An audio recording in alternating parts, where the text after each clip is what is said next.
obsessing over the image of the bullfighter on the television. Oh. That would be nice. Making love to a television. Eee. Taking a television to bed with me. Kurt, we're rolling anytime you like. Oh, good. All right. Are you, Sufficiently warm? Yes. Silly I've question. got my lap blanket. okay. And not real fur. Would No, point that out. of course not. This album is a very subtle record, and it's the interweaving of voices. It's almost pointillistic, and I think people wonder sometimes, because you collaborate with people, what exactly is your input into all this? Do you show up with melodies, with lyrics? It's different every time. I have, I keep a journal and I write in it constantly anyways, or if I'm reading something and I feel inspired, I'll jot down something, or a phrase comes to my mind and I write it down, and then I'll go in and I'll hear music and I'll elaborate on what I've written, or I'll take a poem I've written and kind of change the meter of it to fit the the music. Or sometimes music I'll have nothing in my head and I'll go in and I'll hear music and then it'll just come to me. I mean, do you sit around and doodle on instruments or tape things? No, I don't play any instruments. I always work with producers that can play instruments, and I thought you played piano or something a little bit. very primitively. Yeah. I mean, I can basic chord progressions, but I hear melodies in my head, so I usually rely on them to pound it out on the keyboard. That's how I work with Babyface anyways. Yeah. How did you come to be involved with Babyface and Dallas and all these people? Did you have them in mind from the beginning, or were you just going around trying people out? I pretty much had a wish list of people that I really admired or had, sort of had my eye on working with for some time. And Babyface and Dallas, Austin, and Nellie Hooper were at the top of that list. And then I ended up working with Dave Hall because he was a friend of a friend, and they kept saying, you've got to work with this guy. I didn't really know him at all. And there were a few other people that were recommended, but songwriting is like, collaborating with anybody, it's very intimate and it's hard. Sometimes it doesn't work with people, and you get in a room and you don't feel comfortable, so I went through a few of those and Discarded a few people along the line. Yeah, kicked them right out. Had you done stuff with Shep Pettibone? I heard he was I did. upset about not being involved in all this. Well, we have a very long-standing collaboration. I've been working with Shep for years, and I just wanted a different mood. I mean, I think Shep is a very talented songwriter and producer, and I felt like I was staying in one place, you know what I mean? And I wanted to, I sort of had my heart set on doing something with much more of an R&B feel to it anyway, so I just felt like I needed to go somewhere else and experiment and try some other songwriters out. It was, nothing personal, and I'm sure I'm going to work with him again in the future. I mean, I worked with Pat Leonard for years, and then I didn't work with him for a while, and then I went back and worked with him on I'll Remember, this song from With Honor soundtrack. So, I mean, it's good to work with other people. Sure. Do you think Erotica got the hearing it deserved? Absolutely not. Are you kidding me? Because I think in retrospect, a lot of people look back and say, it's a really good record. Yeah, I know, I've heard that. Thanks. Why didn't you say that 2 years ago? I think people were saying, the obvious mainstream press thing is going to be, well, this new record is obviously a step back. She knows she went too far, and now she's trying to kind of be nice and do it. Yes, well, that is the mainstream, not thought out point of view. But there was no calculation. There was no. I didn't give myself a set of rules when I went in the studio and said, okay, and now I have to write this kind of music. I can't offend anyone. It's just really, I think you can't write songs unless you're being honest. I don't think you can put yourself in that kind of a straitjacket creatively. That literally was what was on my mind at the time. Yeah. So. It seems to be also it seems to be a different you in a way. I mean, is romance well, every year it's a different me. But has romance come into your life? I think we were reading something about. Well, I mean, romance has always been in my life. I mean, surely. Well, that sounds really immodest, doesn't it? Fortunate. It sounds no, fortunate. but it's not like I just discovered romance. I mean, I've been writing. I mean, when you listen to, there's romantic songs on all of my records. Rain is a romantic song, and Live to Tell is a romantic song. I've always written romantic songs. It's just that people got so caught up in the eroticism aspect of what I was exploring and getting into and writing about, that I think now that I've come up with this record, and all of a sudden everyone's saying, "Oh, she's changed so much. She's a different person," and I'm more experienced. I'm older and wiser, but I think romances have been a big part of everything that I've written. There's kind of a sweetness to some of the songs on the record too, though. It's Or like a bittersweetness. I meant to say a bittersweetness. Yeah. But is there a guy in your life who's changed things? Getting to the really important question. This is the important thing. Actually, the songs are about a lot of different Guys? Well, not just men. I mean, Inside of Me sounds like it's a love song, but it's actually about my mother. And,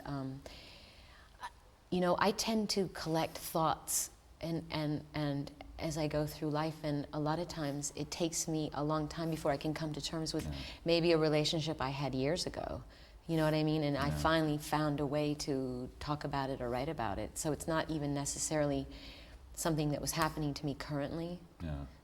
But my reflection on something that happened. Yeah, it's Inside of Me being about your mother. It's interesting. All these models have gotten together to do breast cancer awareness things. And being a guy, I don't know about this, but being from a family that has breast cancer in it must be a haunting thing, I would imagine. Is it? Absolutely. I mean, my mother died when she was very young, and when I got to be, she was 31 years old, and when I got to be, my whole life was about 31. When I get to be that age, is that going to be my death sentence? Is that what's going to happen to me? And when I finally passed that age and I was still alive, I can sort of breathe again. Yeah. But when there is that kind of family thing, when it's in your genetic structure or whatever, you just have to be really careful and vigilant and take care of yourself. What is your relationship with your family these days? It must be difficult having all these siblings, and you go home, and what happens when Donna goes home? Oh, we still, fight over food and, where we're going to sit at the dinner table. I mean, it's hysterical, and I still go home and get assigned chores, like you're doing the dishes and you're doing the laundry. And I'm like, wait a minute, haven't I passed all of this? No, I'm not. It's the same as in my opinion, it's the same as it always was. My father doesn't treat me different than the rest of my brothers and sisters, so. What was going on with Martin? I mean, we've been following his tale. He was in jail, out of jail, then he wanted to go back in jail. He's out of jail right now. Good. I'm not sure where he is, but if you hear from him, let me know. I doubt if we will. But. Yes. Who knows? He may show up, on Geraldo Rivera's show or something. Are you close? In a distant way. I know that sounds strange. I mean, my brother's like the prodigal son. I love him dearly. He's just, we obviously live very different lives. Yeah. Well, he's and in jail sometimes and you're not. Well, I've never been in jail, but it's interesting because I come from a really big family and we all kind of turned out really different. So, and I always marvel at that because we all had the same upbringing, we had the same situation, but I think he just has a lot more. I don't know if it's genetic. I think it's genetic. I think it's environment, and then I think it's that thing you can't explain. That I don't know. It's like certain people are born with a light, born with a blessing, or born with a curse. I mean, some people just seem like they can't get ahead no matter how hard they try. Yeah. I think. Some people would say it's karma. You mentioned the other day that you were lighting candles in a church. Have you come to? I think people, as they get older, maybe have sort of rejected the church in their youth, re-embraced their back to it. And have you found that to be the case? To a certain extent. I mean, I went through years of rebelling, the staunch Catholicism that was, rammed down my Sorry, throat. we have a little problem. Could you stop just for a second? Sure. I do, if you like. It's difficult to tell as well, it's that day. Oh, okay. But the bells are ringing now. Yes. It's too cold. Just put your coat on. It will make you feel better. You running okay? Yes. But will it make me look better? That's the question. Going? It's running. You're running, okay. Yep. Shut up that'll already. be finished in a minute. It's lunchtime and I'm not eating. Come on. Okay, there it was. So we completed that? You were talking about it. But is your take on religion? Re-embracing. Well, I think I went through years. I don't think that I lost my faith in God necessarily, but I was kind of going through an exercise of, I'll believe what I want to believe. My whole thing with my father and the Catholic Church was I could never understand why you had to go to church if you wanted to talk to God. And if you wanted to ask God forgiveness for your sins, why did you have to go to a priest and tell him? And why couldn't you pray anywhere? And why couldn't, I had a lot of questions about that. And so it's not that I lost my faith, it's just that I had to discover my own way. And so, and then my own way of dealing with Catholicism and a sort of a Western way of thinking of, Christianity. And then learning about Buddhism and Hinduism and more Eastern ways of thinking. So you're lighting candles, you're lighting incense. Well, some of it is got to do with my beliefs, and some of it has to do with ritual. I mean, I like rituals. I like the idea of lighting candles and lighting incense and taking a moment to meditate, pray, think about things. It's, so. You're so in control of, I don't want to say the word control freak, but you're so in control of what you do. It's interesting that you give your stuff over to like Junior Vasquez to remix it. I mean, this must be a great sense of trust you have in this guy. I have a huge sense of, I've known Junior for years, and I've worked with him in the studio. He's done a lot of remixes for me, and as a person, he's a good person. Yeah. I adore him, and I feel safe.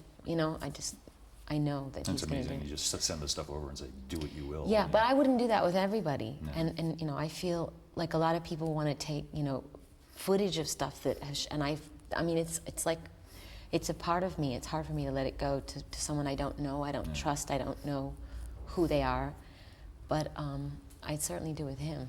And it came out well. I mean, he did a great remix. Yeah. Will he be doing more? Yeah, he's going to do a bedtime story remix, and I know he's going to do a fierce job with it. So, fierce. How did your connection with Björk come up? Where did this song come from? That came from working with Nelly. Nelly did her album, and actually one of the reasons I was dying to work with Nelly Hooper was because of Björk's album. I thought it was amazing. And so we got hooked up somehow, and we started talking on the phone, and I told him how much I loved Björk, and he said, oh, that's funny, because she loves you too, and she's always talking about you when we were working on the album, and saying, do you think Madonna would like this? And I said, oh, that's so weird. So he said, you guys should write a song together, you'd really like each other, and problem is we couldn't coordinate our schedules. She was off on the road when I was in the studio, so she came through town one day in London, and I was working with Babyface in LA, and they just got together really quick one day and came up with the track, and then he sent it to me and said, do you like this idea? Because if you do, you like even one phrase of it or something, when I come out to LA to work with you, we can work on it. And we did. I mean, it sounds very different than the song that was originally given me, but I think it's good. It seems it's interesting you like Björk, because does Maverick reflect your taste a lot? I mean, are you the chief A&R person there? Or? No, of course not. I have A&R people I wonder that if your work there. taste sort of hovered over everything that goes on. Well, let's just say that I couldn't sign a group that I hated, but it's not necessarily all my taste in music. So, but I mean, girls got to make a living. You know what I'm saying? That's true. And it's doing well so far. Yeah. Did the critics seem to have backed off on this record? Is that a good sign? I mean, they seem to like it. I mean, I'm not getting publicly flogged. Yeah. Isn't that sweet? Yes. Well, I guess it's because I'm not being a bad girl right now. Yes. Well, I think people are really maybe for the first time in a long time, really just concentrating on the music. Yeah. And maybe if they were able to concentrate on the music of my last album, they would have enjoyed it more. Yeah. Yeah. What is this Janet Jackson thing? If she came in on Vibe and Dissed me. what is that all about? You know what? I don't know. I read it myself and I'm like, okay, that sounds ominous. What did I do? I've never met the woman. I don't know anyone she knows. I'm mystified. Maybe she'll tell me one day. That's really bizarre. Yes, well, rather transparent, wouldn't you say? What have you made of Rhonda since you've been here? This is a deeply Catholic region. This is a deeply beautiful, beautiful, beautiful city. Cold. It's cold right now, yes. As you can see, I have my... Your fake fur on. Yes, my fake fur. But it's one of the oldest cities in the world. Yeah. And there's no McDonald's, there's no 7-Eleven, and I'm just enjoying that. It's just, we were in a house yesterday, it's 500 years old, and it's so beautiful. So I love it here. Yeah, it's really a pretty It's place. very, what's the word? I mean, I could see coming here, if I were a writer, it'd be a great place to come. Well, you are a writer. I mean, you know, if I was writing a novel. Yeah. Well, that could be in the future. I mean, Absolutely. Do you ever think, like, in 10 years I'll be doing something completely different, or I'll be directing films? Oh, sure. I mean, I change a lot. And I mean, I never knew when I was a dancer and I was completely focused on dancing that I was going to be a singer, and I never knew when I was writing music that I was going to end up being an actress, you know, and I never, one thing just leads to the next. I mean, you've always said that I'm not the greatest singer, I'm not the greatest dancer, and yet you have this tremendous effect on people. Well, I mean, technically, I mean, the thing is, what is the greatest singer and what is the greatest? I mean, I don't think that, you know, being good has anything to do with your octave range or, you know, it's not about technical, it's about what's in here. It's about being true to yourself and touching people, you know. It's about emotion, being passionate about what you do. I mean, some of the greatest artists in the world don't necessarily, as far as singing goes, don't have like what people would call technically perfect voices, but they come from somewhere deep down inside and they touch people. Right. And the technically perfect people can be terribly boring. Terribly, if that's all one concentrates on. Yeah. You know, if you don't sing from your heart and you don't mean it, then how can it mean anything to anyone else? Have you considered directing one of these videos eventually? It seems like a natural thing to do. I don't know if I could do that because that's really wearing two hats. And if I was behind the camera, I'd want to stay behind the camera. Well, exactly. I don't want to get into an argument with me. No, I do really want to direct something, but I think I'd have to concentrate on too many things because it's so different. When you're in front of the camera, you have to make everything disappear, you know, and when you're behind the camera, you have to sort of be aware of everything that's going on. So we were talking the other night, we thought that's because you're going to be involved tangentially, at least, with Quentin Tarantino. But Quentin writes a film, Madonna's in it. This would be great. Finally. Talks about me enough in his movies. What do you mean? You know him, though, right? Yeah, For a I while. do. He's a hilarious guy. You know? He's great. He's really funny. Really great. Thank God for Quentin Tarantino. Because this movie business needs, or our movie business needs a good kick in the pants. Why do you say that? Because everybody's making, you know, the same old schlocky, generic, you know, films, and it's not an art form anymore. Yeah. Is Four Rooms going to be different Then what? than the schlock that we're seeing? Oh, it's, yeah, definitely. I mean, I think all the people involved, Alison Anders and the other two directors, I think they're artists, and I don't think they do, I think that they do interesting creative work, so it'll be different. Who are your favorite directors now? I mean, do you see people that you'd like to go out and call them up and say, can we work together? Have you done that? Collaborate? Yeah, I guess so. Well, I love Quentin Tarantino. I mean, I'd love to work with him directly. The segment that I'm working in is Alison Anders is directing. Let's see, who do I want to work with? Who else is there? Well, name some Scorsese. movies. Oh, I'm dying to work with Yeah. Scorsese. Yeah. That'd be great. There aren't that many really great ones around, I don't think. And you Not say- that are taking chances, that's for sure. Do you like the violence? Like Quentin's violence thing? You know, I don't think it would be ignorant for me to say I like the violence. What I like about him, I like his sense of irony. Yeah. And his sense of wit. And what he's almost doing, in my opinion, is a parody of Yeah. our own obsession with violence. You know what I mean? Right. So, and I love Natural Born Killers. I thought Really? that was genius. Did you? Absolutely. I hated that movie. Did you? I related to it because I am so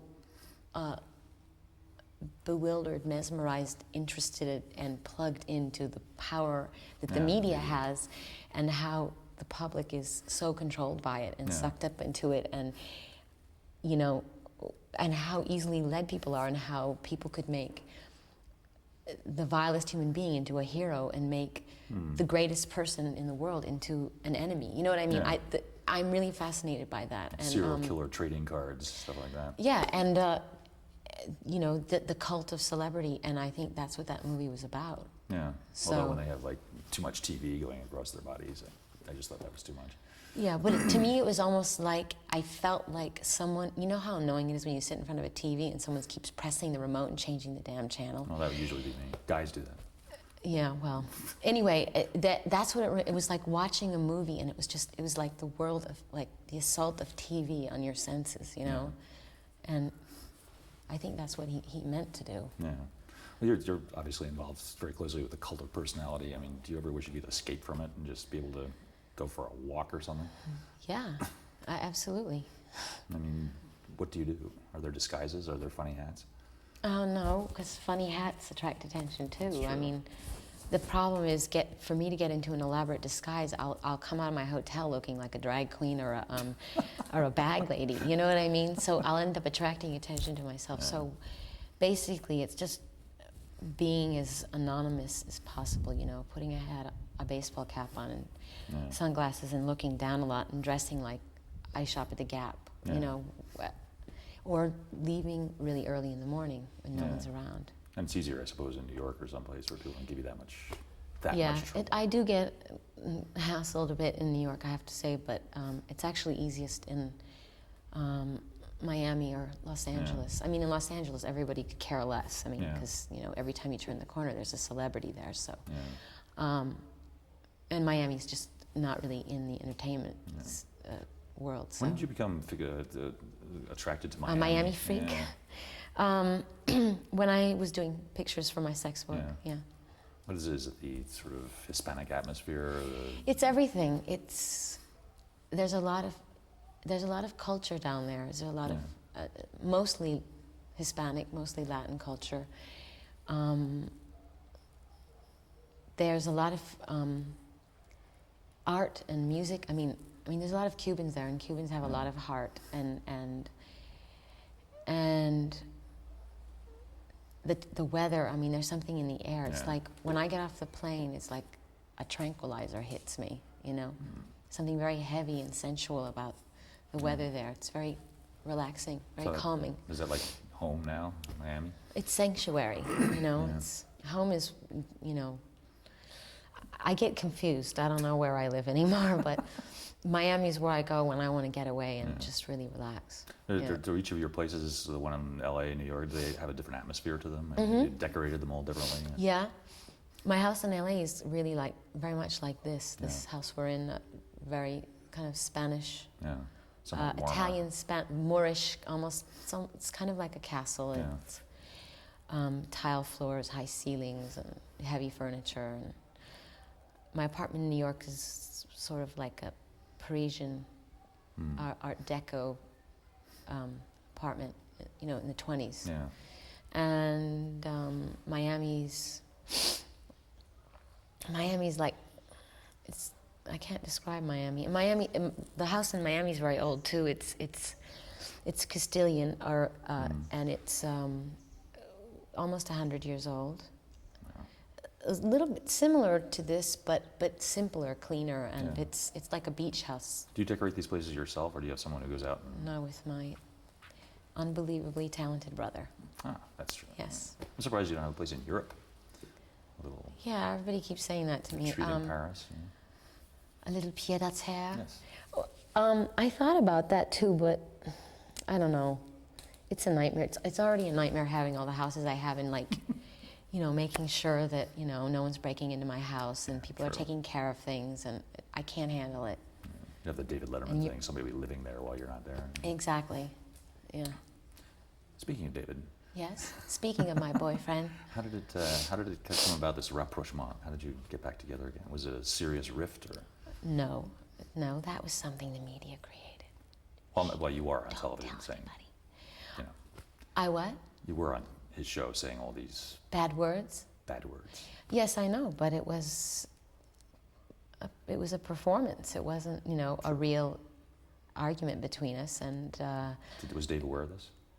he knew the gist of what was going to happen, and you know, it was like a snowball, you know. I mean, it was like everybody freaked out about it, and then I think Dave freaked out about it a little bit. But you know what? Dave was never, you know, I called him up to, when they asked me to do the MTV Awards, I said, well, you know, who do you want to do it with? And I couldn't think of anybody. It's like, I thought, if I come out with anyone, there's got to be some kind of symbolism. It's got, like, who do I want to join forces with? Who do I want to, you know, represent myself with? And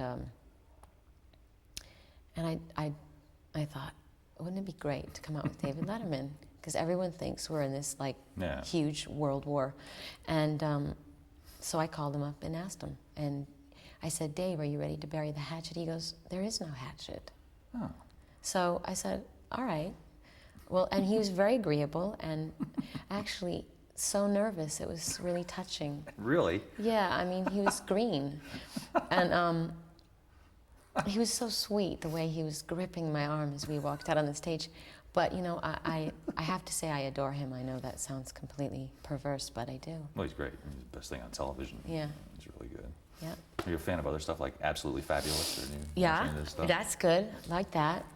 My nose is running. In Do case you want to take time out and maybe dab dab at it? No, I'm just gonna use my. It's an old code. What the hell? Yes. Have you? A lot of the conversation about culture now goes on in computer world on the internet. Do you dip into that at all? Online. I don't. I have a lot of friends that get into online and have like affairs with people, major friendships. They take on different personas. They're, you know, and it's actually quite amazing. I mean, I've sat with my friends and they've said, you know, gone on online and gone into a room and talked to people, and it's kind of like computer dating. Sort of. It's kind of like CB radio. I think. It's interesting. I mean, I'm fascinated by it for a minute, but I couldn't imagine. Yeah. I like contact. I like eyes. You know, I like humanity. I think it brings out the worst in people too. I think there's a mob mentality online that people feel Yeah. they can say the worst things they want, and what can you do to them? Yeah, I think it's good if you're a writer.